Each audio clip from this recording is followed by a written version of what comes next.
Bonsoir mes frères et sœurs en Christ et bonsoir à tout le monde. Je bénis la parole de Dieu et je bénis vous qui êtes là pour écouter cet enseignement. Ce que j'avais commencé avec vous dans l'évangile du salut. La fois passée, je vous avais parlé de la sanctification. Et aujourd'hui, je vous parlerai de la vivification. La sanctification, comme j'avais dit la fois passée, était que Dieu avait mis à part quelqu'un pour faire son œuvre. Dieu avait choisi d'avance les personnes qui vont faire ses services. Et il les sanctifie, il les purifie et le met à part à côté pour faire le service de Dieu. Tous les saints sont mis à part pour faire l'œuvre de Dieu. Et les saints sont les croyants qui ont réussi cette mission pour faire l'œuvre de Dieu. Et Jésus-Christ de Nazareth est notre souverain sacrificateur, le souverain sacrificateur de tous les croyants. Et aujourd'hui, le thème d'aujourd'hui, c'est la vivification. Pour parler de la vivification, tout est lié à des conséquences du péché. Quand le péché était entré dans le monde, l'homme avait perdu son accès direct devant Dieu. Car la Bible déclare, le salaire du péché, c'est la mort, donc le péché nous conduit à la mort.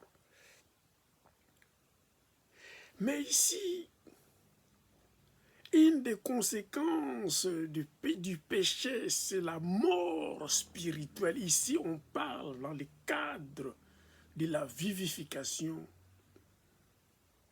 C'est la mort spirituelle d'un chrétien qui a été mis à part pour faire l'œuvre de Dieu. Alors, cette doctrine de la vivification prend vie, est indispensable afin que l'homme puisse être de nouveau à la disposition de Dieu. Alléluia.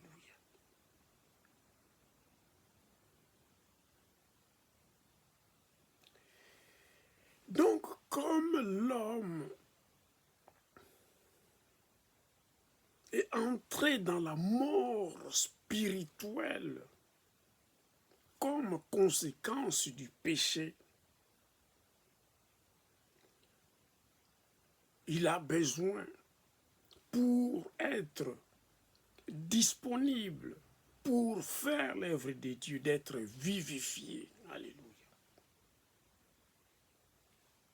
Sans plus tarder, je vais vous dire,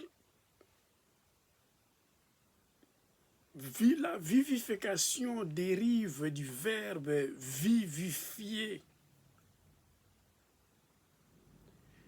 qui en grec signifie zopoeia, zopoeo, qui signifie rendre vivant. Donc, vivifier, c'est donner la vie, faire vivre ce qui était mort, communiquer, faire passer la vie éternelle à à ceux qui avaient perdu et ceux qui n'ont pas la vie éternelle. Alléluia.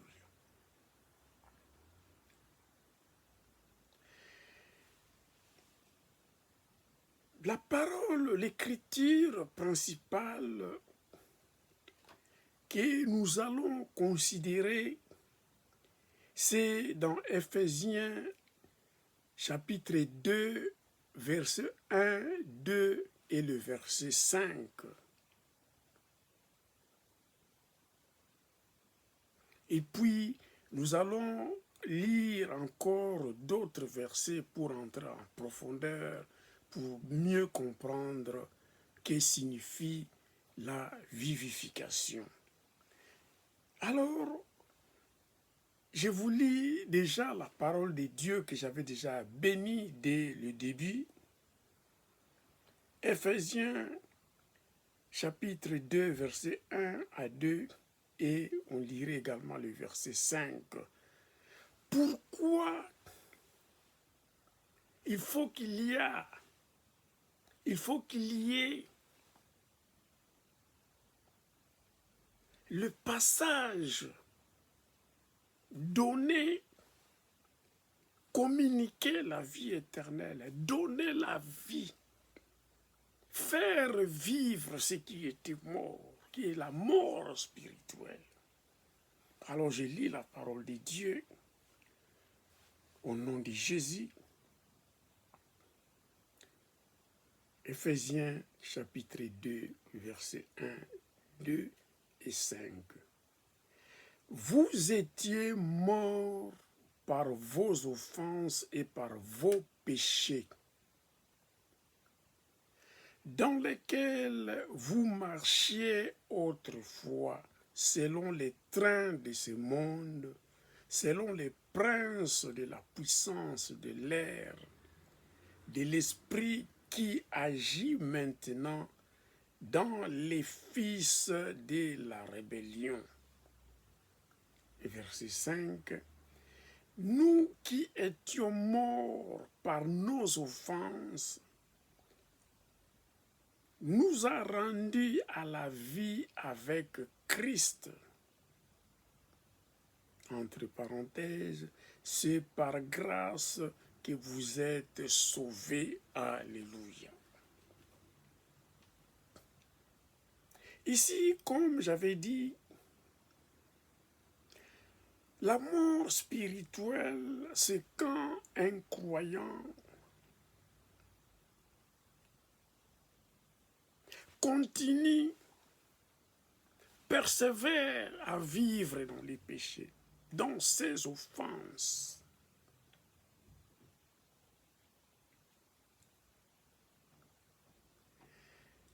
Et oublie de se repentir. Parce que notre Dieu vivifie, rend la vie si quelqu'un se repent sincèrement de son cœur. Alléluia.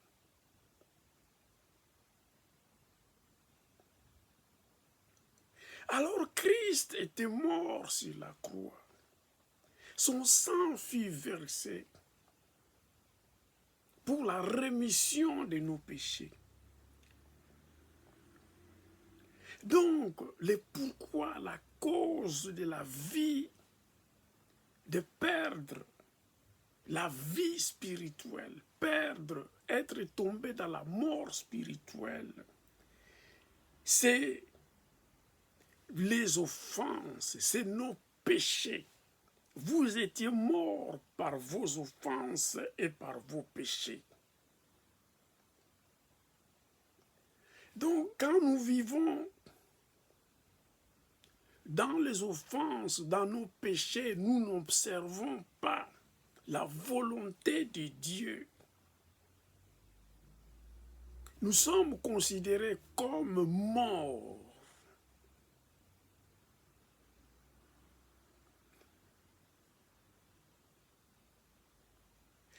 Donc, qui intervient, qui cause cette mort spirituelle, la Bible nous dit dans le verset 2, dans lesquels vous marchiez autrefois, selon les trains de ce monde, selon les princes de la puissance de l'air, de l'esprit qui agit maintenant dans les fils de rébellion. Alléluia.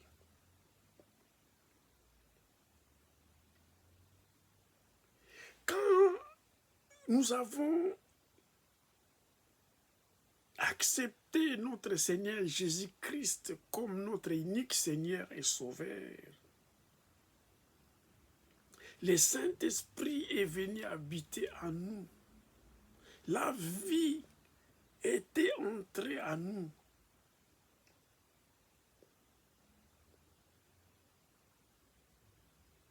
Mais par la mort de Christ, par son sang qui fut versé,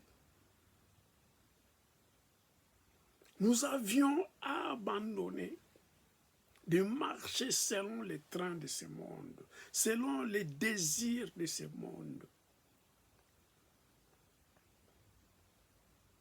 selon les plaisirs de ce monde, les plaisirs du corps, de la chair. Les trains de ce monde, c'est quoi?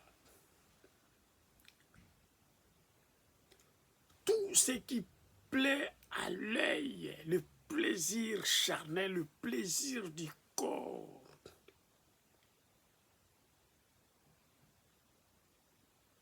Les succès, vouloir beaucoup d'argent au détriment de faire l'œuvre de Dieu.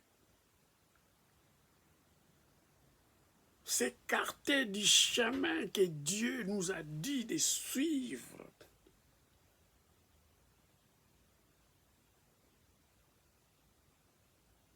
Vivre dans l'impudicité, sans purification, selon les princes de la puissance de l'air, selon Satan, qui dirige ce monde, qui fait que les enfants de Dieu, même les croyants qui avaient accepté Christ comme leur unique sauveur, Seigneur et Sauveur, tombent dans ces désirs charnels. Et au lieu de se repentir comme la clé du pardon,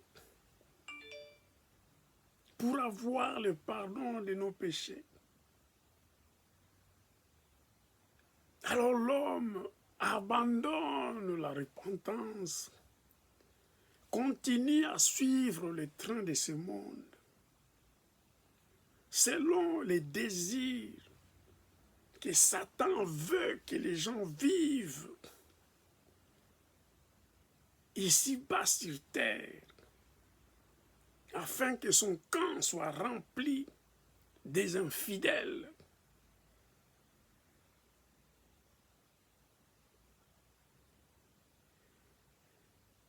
Selon le prince de la puissance de l'air, de l'esprit qui agit maintenant dans les fils de rébellion, les fils de la rébellion sont ceux qui ont tourné leur dos contre la bonne nouvelle, contre Dieu, contre Jésus-Christ, pour vivre selon le train de ce monde.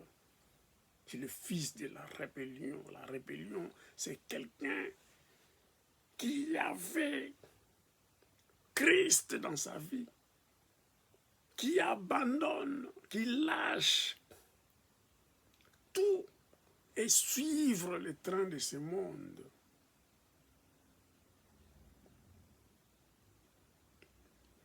Et le verset 5 nous dit, ça c'est la clé de la vivification, nous qui étions morts par nos offenses, nous a rendus à la vie avec Christ. c'est par grâce que vous êtes sauvés. Alors la grâce de Dieu est là. Quand bien même on vivait dans les péchés, quand bien même on vivait dans l'impudicité, selon les trains de ce monde, selon le prince de la puissance de l'air, qui est Satan. Et Christ nous a ouvert cette porte. Dieu nous a ouvert cette porte. Car nous étions attachés à des choses de ce monde, à la chair. Et il nous a rendus à la vie avec Christ. Donc la grâce de Dieu. Dieu a tant aimé le monde qu'il a donné son Fils unique qui est mort sur la croix pour nous. Et ceux qui croient en lui ne périront point et auront la vie éternelle. Alors, la vie est entrée dans nos vies par la grâce de Dieu en offrant son Fils unique de mourir sur la croix pour nous. Alléluia.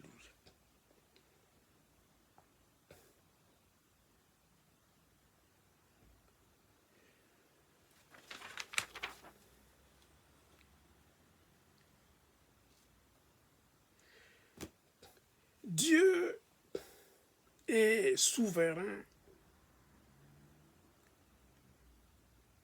Dieu est fidèle également à sa parole.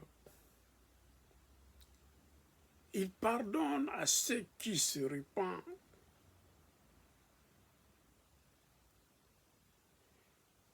Donc, qui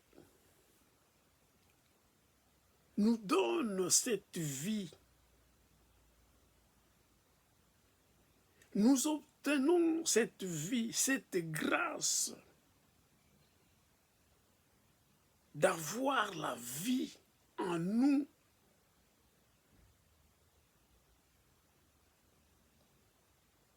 C'est par le Père qui ressuscite les morts et qui donne la vie. Ainsi, le Fils donne la vie à qui il veut. Jean 5, 21. Car comme le Père ressuscite les morts et donne la vie, ainsi le Fils donne la vie à qui il veut. Alléluia.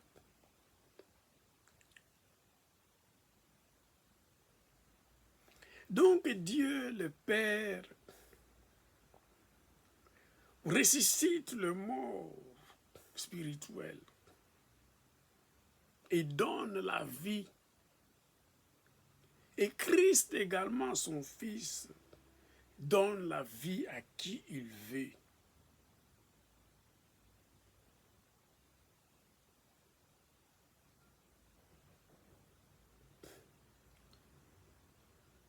Je continue. Par qui encore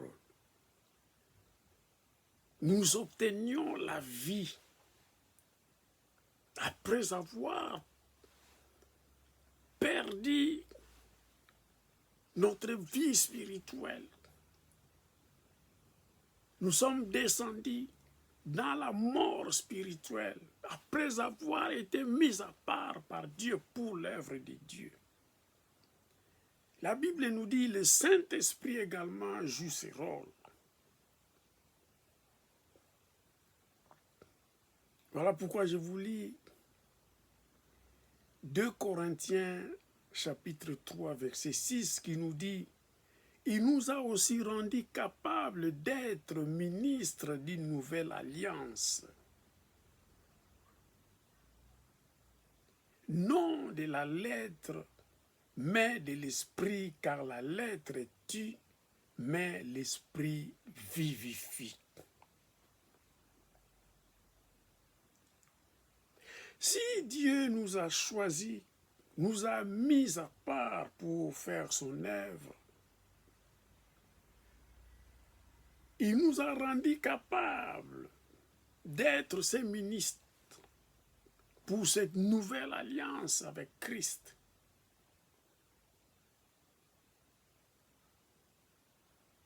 Non de la lettre, mais de l'esprit. C'est l'esprit qui nous guide en toutes choses, car la lettre est tue, mais l'esprit vivifie. Alléluia. Quand nous faisons toutes choses selon l'esprit de Dieu, voilà pourquoi la Bible déclare: notre Dieu cherche les vrais adorateurs,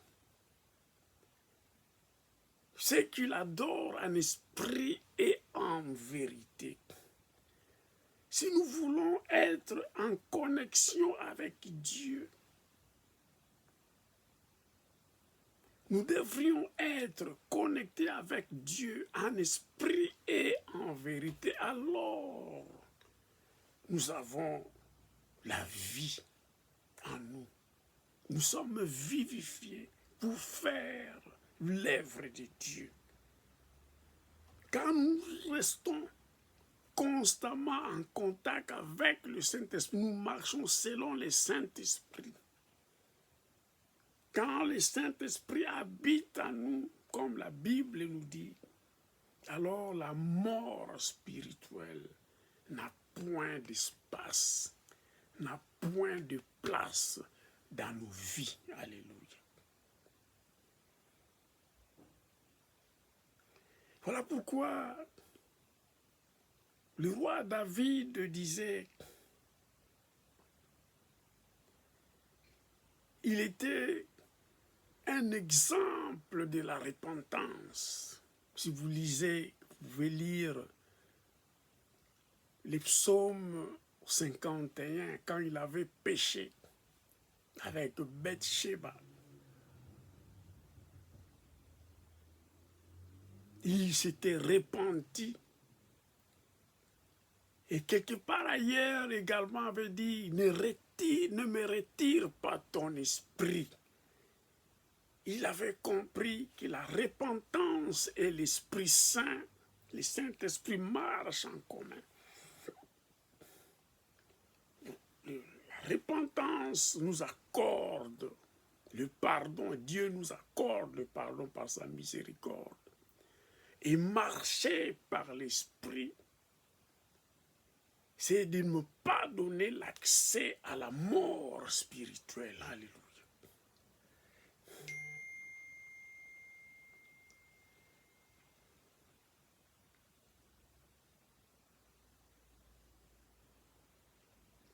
Donc, nous avons vu pourquoi il est nécessaire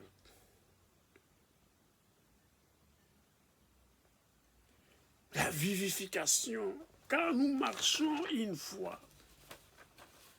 Nous étions une fois morts par nos péchés, par nos offenses, selon les trains de ce monde, les désirs de la chair, du corps, qui est dicté par Satan, qui est décrit ici dans Ephésiens chapitre 2 comme le prince de la puissance de l'air, de l'esprit qui agit maintenant dans les fils de la rébellion. C'est cet esprit-là qui agit dans les hommes qui suivent les désirs de la chair selon Satan. Et les fils de la rébellion, c'est ceux qui vivent et qui suivent cette tendance mondaine de vivre selon les plaisirs de ce monde, selon la chair. Alors, ils perdent leur vie spirituelle. Et il donne l'accès à la mort spirituelle quand nous ne nous repentons pas, quand nous ne nous abandonnons pas les péchés. Alléluia.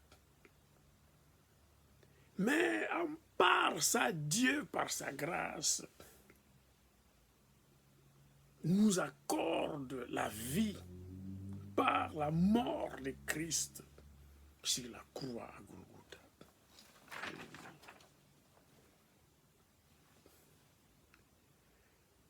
Et par qui nous recevons cette vie, nous recevons la vie par Dieu le Père et Christ. Aussi bien par le Saint-Esprit si nous marchons selon le Saint-Esprit. Alléluia.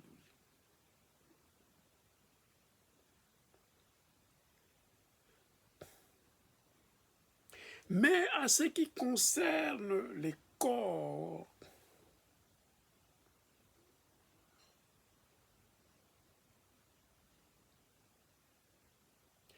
Christ nous a vivifiés comme le Père nous a vivifiés spirituellement. Et le Saint-Esprit, si nous marchons selon son esprit, nous sommes vivifiés également.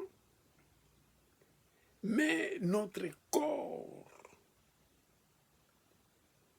demeure encore un corps mortel. Alors, pour la vivification de la chair, de notre corps, c'est dans les futurs, quand Jésus-Christ viendra pour prendre son Église,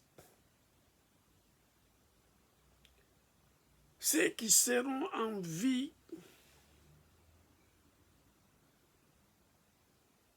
seront transmués et ceux qui étaient morts seront ressuscités et ils iront dans l'air au ciel à la rencontre du Christ.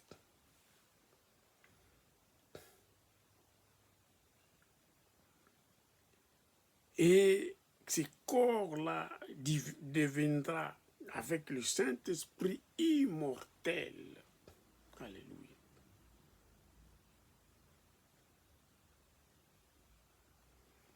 Donc, qui avait perdu, qui vit dans la mort spirituelle, l'ami du péché, vit dans la mort spirituelle. Et la grâce de Dieu redonne la vie à celui qui avait abandonné ses chemins.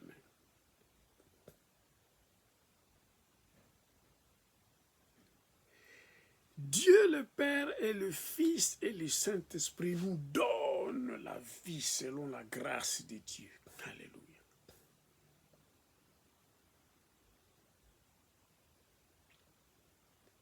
Donc, pour réacquérir la vie spirituelle, nous avons besoin de la repentance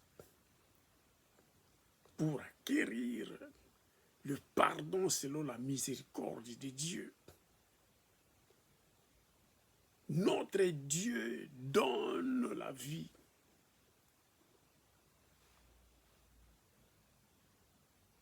Donne la vie. Et le Saint-Esprit nous rend capables d'être des ministères, des ministres d'une nouvelle alliance pour faire l'œuvre de Dieu. Donc, pour être ministre de Dieu, serviteur de Dieu, nous avons besoin du Saint-Esprit afin que la parole que nous proclamons soit vie, qu'il ne soit pas la lettre, car la Bible déclare la lettre tue, mais l'esprit vivifie.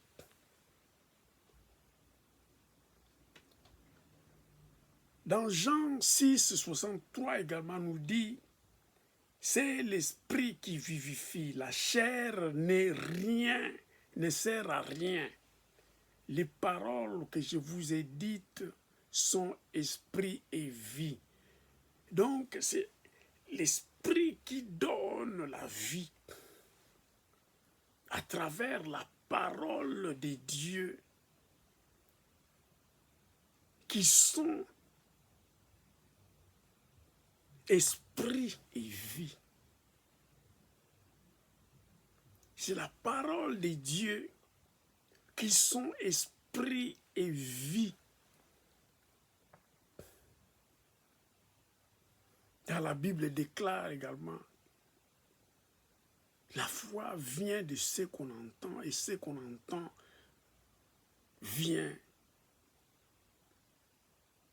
de la parole de Dieu. Alléluia. Donc le Saint-Esprit nous donne la vraie parole de Dieu qui est l'esprit et vie. C'est Jésus qui le dit ici. La chair ne sert à rien. Les paroles que je vous ai dites sont esprit et vie. Jean 6, 63. Alléluia.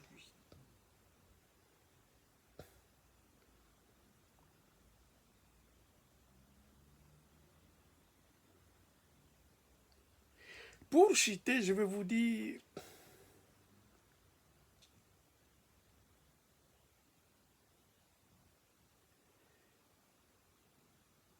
dans le psaume 12, verset 7, nous dit, les paroles de l'Éternel sont des paroles pures. Un argent éprouvé sur terre au creuset et 7 fois épuré.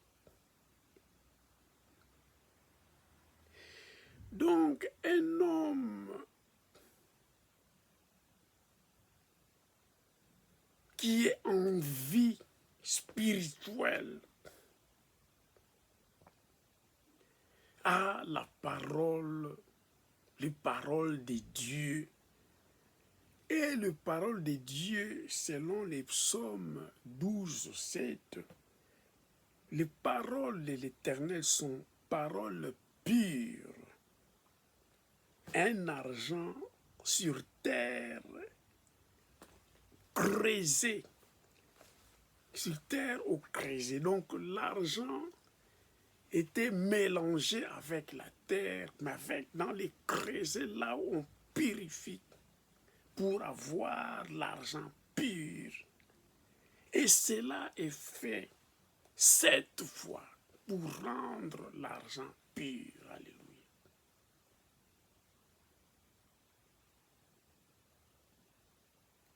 Donc, être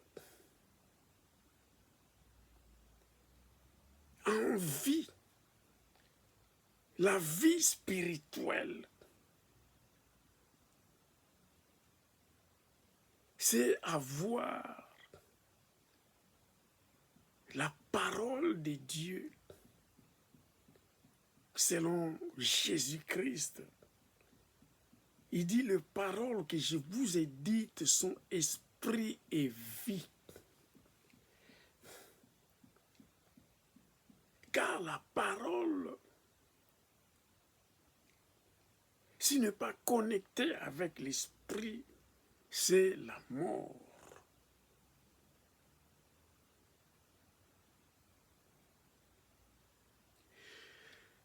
Soyez bénis, mais comme j'ai dit, lisez la parole de Dieu, les paroles, les versets que je vous ai donnés pour mieux comprendre la vivification.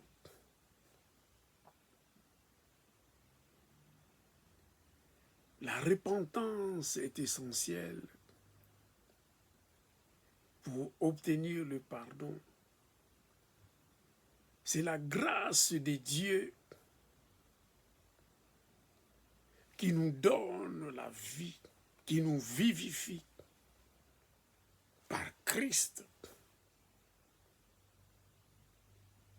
Et le Saint-Esprit nous permet d'avoir cette parole de Dieu qui est vie.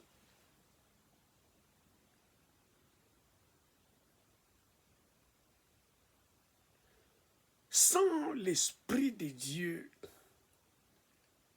les paroles que nous prononçons sont des paroles vaines. Mais si nous sommes liés à l'Esprit de Dieu, avec l'Esprit de Dieu, toutes les paroles de Dieu que nous prononcerons seront vie, esprit et vie. Alléluia.